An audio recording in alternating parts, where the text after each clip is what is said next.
Welcome and she is my mother, मेरी मम्मा है और उनके लिए मैं शरारा बना रही हूँ। सो आपको कौन कौन से मेजरमेंट्स लेने हैं वो देख लेते हैं। तो फ्रेंड्स, कमर जहाँ पे आप बांधते हैं पूछ लीजिए, वहाँ से लेंगे हम। तो यहाँ से हम कमर लेंगे, जरूरी नहीं कि यहाँ से कमर लेंगे, जिधर वो बांधते हैं वहाँ से कमर लेंगे। तो जैसे कि 37 इंच आ रहा है तो 37 ले लेंगे। और फिर हिप भी कस्टमर से पूछ लेंगे आराम से कि कहाँ पे लिया जाए। तो हिप यहाँ पर लेने से अब 40 नीचे चला गया है। सो हिप देख लेंगे कितना आ रहा है, तो जितना भी आ रहा है उतना ले लेंगे। जैसे 45 के आसपास आ रहा है, मैं मेजर करके लिख लूँगी। और फिर फ्रेंड्स, ऊपर से लेकर जहाँ पे भी बांधते हैं बिल्कुल नीचे तक लगा लीजिए। और नीचे तक लगाने से 35 इंच आ रहा है, 35 इंच ले लेंगे। एंड हमें टॉप से नी से थोड़ा ऊपर बीच में रखना है, शरारा जहाँ से स्टार्ट करना है। तो हम पूछ लेंगे कि आप कहाँ बांधते हैं, फिर वहाँ से जहाँ से शरारा को स्टार्ट करना है आप पूछ सकते हैं। देन हम यहाँ से स्टार्ट करना ज़्यादा बेटर रहेगा, फिर इधर से सारा खुला हो जाएगा। तो ये 14 इंच है, 14 इंच। तो यहाँ पे 14 इंच का मेजरमेंट कर लेंगे। टॉप टू अबव नी घुटनों से थोड़ा ऊपर, फिर बाकी नीचे सारा खुला आ जाएगा। नीचे ऊपर इसलिए लेते हैं कि नी मूव करने में ये प्रॉब्लम ना हो। चलिए अब हम स्टार्ट करते हैं कटिंग एंड स्टिचिंग। सबसे पहले हमें जो शरारा है उसका अपर पार्ट को कट करना होगा। इसके लिए आपने रिक्वायरमेंट मेजरमेंट ले लिए कि कितनी फुल लेंथ हिप और टॉप से घुटने से थोड़ा ऊपर तक कितना आ रहा है, और उसके बाद शरारा स्टार्ट होगा। कमर कितनी है, इलास्टिक जितनी भी कमर होगी, जैसे 39 है उसमें से 4 इंच माइनस करके इलास्टिक ले लेंगे। म्यानी मैं डालना चाहती हूँ, म्यानी से बहुत अच्छी कंफर्टेबल फिटिंग आती है, इसलिए म्यानी के लिए म्यानी 3 इंच चौड़ी होनी चाहिए। इस तरीके से हमने मेजरमेंट कर लिया। अभी हम देखते हैं कि हमारा बाकी ये मेजरमेंट्स कैसे होंगे। तो फ्रेंड्स, इसको समझने के लिए मैं इसको पास ले आती हूँ। सबसे पहले आपने देखना है कि टोटल ऊपर 2 इंच का मार्जिन चाहिए, तो मैंने 2 इंच यहाँ पे लिख लिया। फिर उसके बाद ऊपर से लेकर म्यानी ऊपर से लेकर ये वाला पॉइंट तक हमें 12 इंच का मार्जिन 12 इंच चाहिए। फिर उसके बाद नीचे का हिस्सा जैसे हमने मेजर किया कि ऊपर से यहाँ से फिर यहाँ तक 14 इंच चाहिए था हमें, ये रहा। तो फिर वो हिस्से के लिए भी बचता है 2 इंच, तो 2 इंच एक्स्ट्रा ले लेंगे। नीचे टर्निंग चाहिए आधे इंच की, ऊपर इलास्टिक की 2 इंच चाहिए थी। तो हमने ये सारे मेजरमेंट किए तो टोटल 16.5 इंच आ रहा है। आप अपने नाप के हिसाब से भी मेजर कर सकते हैं। अब यहाँ से लेकर यहाँ तक इधर से फोल्डेड पार्ट होगा। ये होगा कमर का चौथा भाग, waist divided by 2, waist divided by 4 plus 2 inch, 39 divided by 4 plus 2 inch 11.75 आ रहा है। और फिर यहाँ से hip divided by 4 plus 2 inch, और फिर वो 13 आ रहा है। उसके बाद इस साइड पे मार्जिन सिर्फ आधा इंच चाहिए। और फिर उस फ्रेंड्स, इधर इस साइड पे जो मार्जिन देना ना आसन की साइड पे, आप 2.5 इंच दीजिएगा, 2.5 इंच, क्योंकि 1 इंच कम पड़ जाएगा, उसको 2.5 इंच दीजिएगा। 4 तह में फोल्ड कर लेते हैं। फ्रेंड्स, मैंने कपड़े को अभी एक बार ही फोल्ड किया है, एक और दूसरा वाला फिर हम इसको रख के दूसरा कटिंग कर लेंगे। और ऊपर से जैसे हमें चाहिए रेडी 16.5 इंच, तो मैंने ऊपर से 16.5 इंच पे मेजर कर लिया। 16.5 पे मेजर करने के बाद आधा इंच नीचे टर्निंग का है।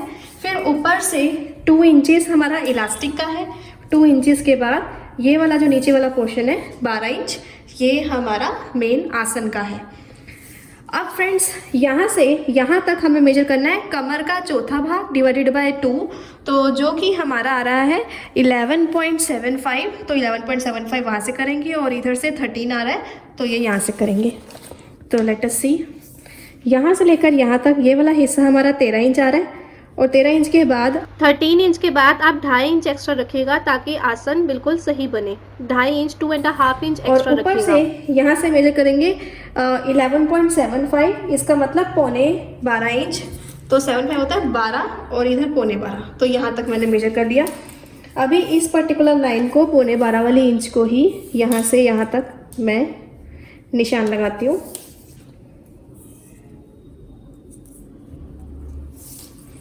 और अभी सीधा निशान लगा लेंगे।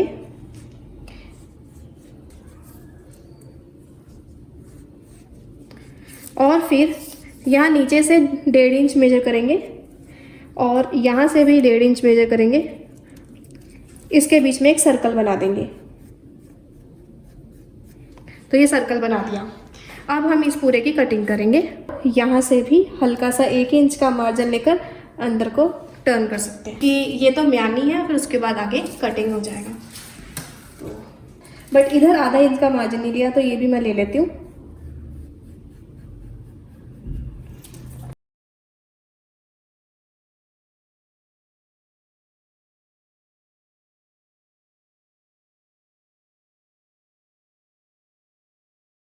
इसको सेंटर लाइन से भी पूरा ओपन कर देंगे एंड इसी को दूसरे कपड़े के ऊपर रख के फिर हम दोबारा से कट करेंगे, इससे कपड़े की बचत हो जाती है। फ्रेंड्स, मैंने बॉटम इस तरीके से, उसके नीचे शरारा जिसका बनाना है, मैंने ऐसे 4 पैर लगाकर कट कर लिया है। ये इसकी चौड़ाई है बॉटम की। कैसे देखेंगे वो समझते हैं कि आपने देखा था कि ऊपर से हमारा 14 इंच लिया हमने, यहाँ से लेकर यहाँ तक का तैयार 14 इंच है।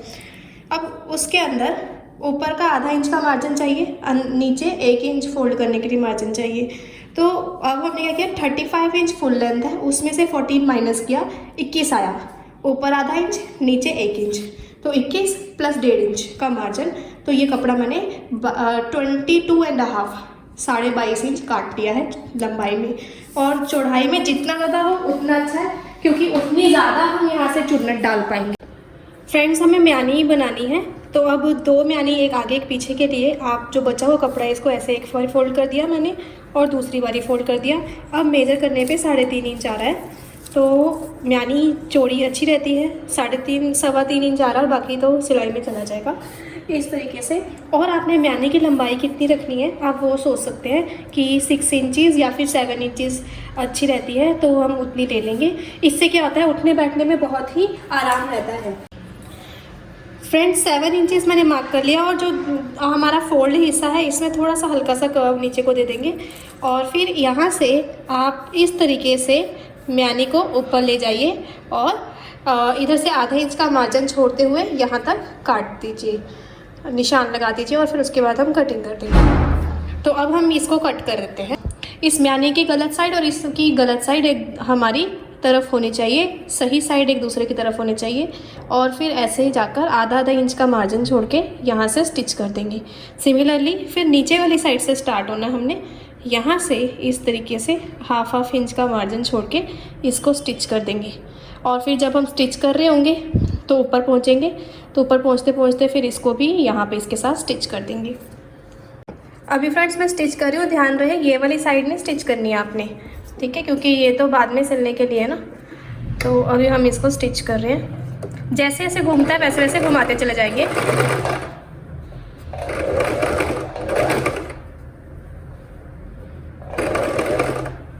फ्रेंड्स, इस पे मैंने म्यानी सिल ली है। अभी दूसरी वाली साइड है, अब इसकी भी यहाँ से म्यानी अटैच करनी है, तो इधर से शुरू हो जाएंगे हम लोग स्टिच करना और पूरे में सिलते चले जाएंगे।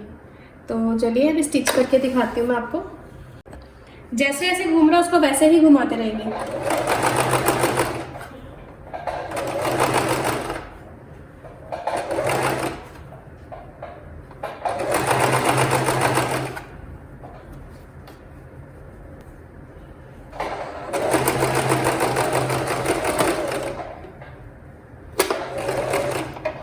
अभी पीछे ले गई मैं।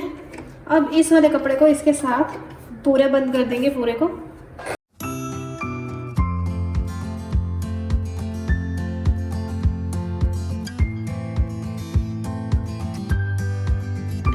हमें नीचे से इवन चाहिए, एक दूसरे के जितना ही चाहिए, तो हमने नीचे से मिला दिया। फिर जो एक्स्ट्रा कपड़ा अगर होगा, जैसे कि यहाँ पे दिखाई दे रहा है, तो इसको यहाँ से कट कर लेंगे और इवन कर लेंगे। फ्रेंड्स, बहुत ही ज़्यादा सफाई से हमारी ये म्यानी लग गई है। अब हमें ये कपड़ा लेना है, इसको हम पलट लेते हैं इस तरीके से, ये हमारी तरफ सही साइड आ जाएगी इसकी। और दूसरा वाला कपड़ा भी लेना है जिसमें म्यानी लगाई थी, इसकी भी सही साइड इस कपड़े की तरफ कर देंगे ऐसे करके। अब फ्रेंड्स, यहाँ से लेकर यहाँ तक इसके कॉर्नर्स पे सिलाई करके आते हैं। अब सिमिलरली इस साइड पे भी। अब फ्रेंड्स, हमें इलास्टिक लगानी है, तो जितनी भी इलास्टिक चाहिए थी वो मैंने ले ली है। और अब इस इलास्टिक को आपस में मिलाएंगे और बिल्कुल थोड़ा सा मार्जिन छोड़ के, ऐसे नहीं सिलना, इसको एक के ऊपर एक रखना है और यहाँ से 2-3 बारी पक्का कर लीजिएगा। सो ये मैं पक्का कर रही हूँ, यहाँ से एक बार सिल गया है। फ्रेंड्स, आपको पता है इतना हिस्सा हमने सारा इलास्टिक के लिए ही रखा है, तो आप कहीं से भी स्टार्ट हो सकते हैं। और यहाँ पे इलास्टिक रखेंगे, इसको हल्का सा आधा इंच का मोड़ेंगे, इसके ऊपर ले जाएंगे, बेसिकली यहाँ पे रख के इसको आधा इंच मोड़ के इसके ऊपर ले आएंगे। और अब थोड़ा सा इलास्टिक को अंदर रखते हुए इसके ऊपर सिलाई लगा देंगे। इलास्टिक को नहीं सिलना है, थोड़ा सा मार्जिन बचा लीजिएगा। मेरी इलास्टिक यहाँ है और मैं सिलाई करूँगी यहाँ पे। फ्रेंड्स, हमने इलास्टिक वाला बनाया है और म्यानी वाला बनाया है और शरारा बनाया है, इसलिए आपको एक साइड पीछे की बड़ी या छोटी रखने की बिल्कुल ज़रूरत नहीं है। आप ऐसे ही सीधा सीधा स्टिच करते चले जाइए। और मैं भी यहाँ पर स्टिच कर रही हूँ, इसको अंदर रख के थोड़ा सा हिस्सा बाहर रख के। अब फ्रेंड्स, जब इलास्टिक ऐसे आ जाए तो इसको आगे आगे खींचते चले जाइए और अपने पास लेते चले जाइए और फिर एंड तक पूरा सिल लीजिएगा।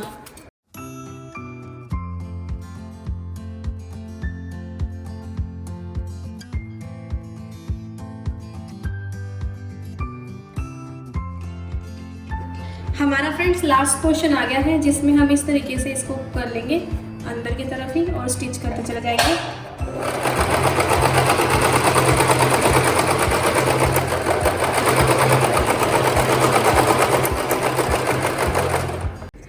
अब फ्रेंड्स, इसको इस तरीके से करके सारी चुन्नटें इक्वल कर लिए और इसके ऊपर सिलाई लगाएंगे। इसको इसके अंदर डालेंगे और ऐसे खींचते हुए बिल्कुल सेंटर में पूरी सिलाई लगा लेंगे।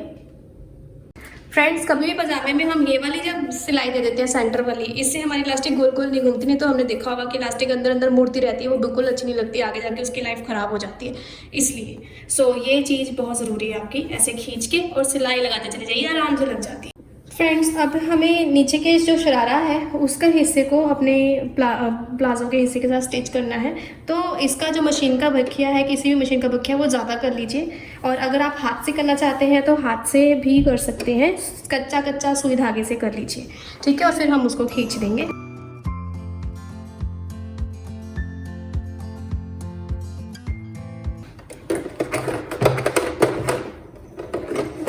अब इस धागे को थोड़ा सा लंबा काट लेना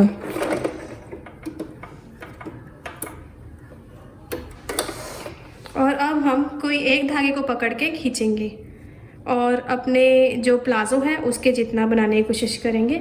ऐसे करके अब इसको आसानी से खींचा जा सकता है और इसमें चुन्नट भी डल जाएंगी। तो अभी हम इसमें चुन्नटें डाल रहे हैं। फ्रेंड्स, मैंने इसके जो धागा है उसको ऐसा हल्का सा खींच के ऊपर जिस पैनल के साथ लगाना है उस पैनल के हिसाब से नाप के बिल्कुल इक्वली गैदर कर लिया है। अब ये पूरा गैदर हो गया है। इसी तरीके से ये कपड़ों की सही साइड है, अब इनको इनकी गलत साइड पे ले आएंगे और फिर सिलाई मशीन पे जाके इसके कॉर्नर से इस पूरी गैदरिंग को आपस में स्टिच कर देंगे। तो आप देख रहे हैं बारीक बारीक गैदरिंग बहुत ही प्यारी लगती है, आप ये किसी भी ड्रेस पे कर सकते हैं। तो इसको इसके साथ प्रॉपरली स्टिच कर देंगे पूरे एंड तक। और गैदरिंग जब आप करते हैं जिस भी ड्रेस के साथ लगानी हो तो लास्ट में 1 इंच तक गैदर करने की ज़रूरत नहीं है, क्योंकि ये तो सिलाई में ही चला जाएगा। यहाँ से सीधा रखें, बाकी पूरा अंदर तक आप गैदर कीजिए और आप आधा इंच का मार्जिन छोड़ के इस पूरे के साथ सिलाई लगा के आते हैं। देखिए फ्रेंड्स, अब ये चुन्नट सिल गई है इसके साथ और ये बहुत ही प्यारी लग रही है। ऐसे ही हम दूसरी साइड का भी सिल लेंगे।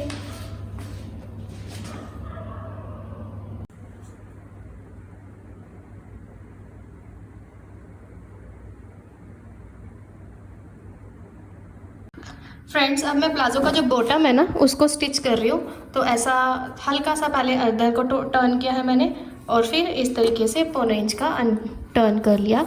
अभी मैं इसको स्टिच कर रही हूँ। आप देख लीजिए आपको कितनी लंबाई चाहिए, उसके हिसाब से आप भी स्टिच कीजिए।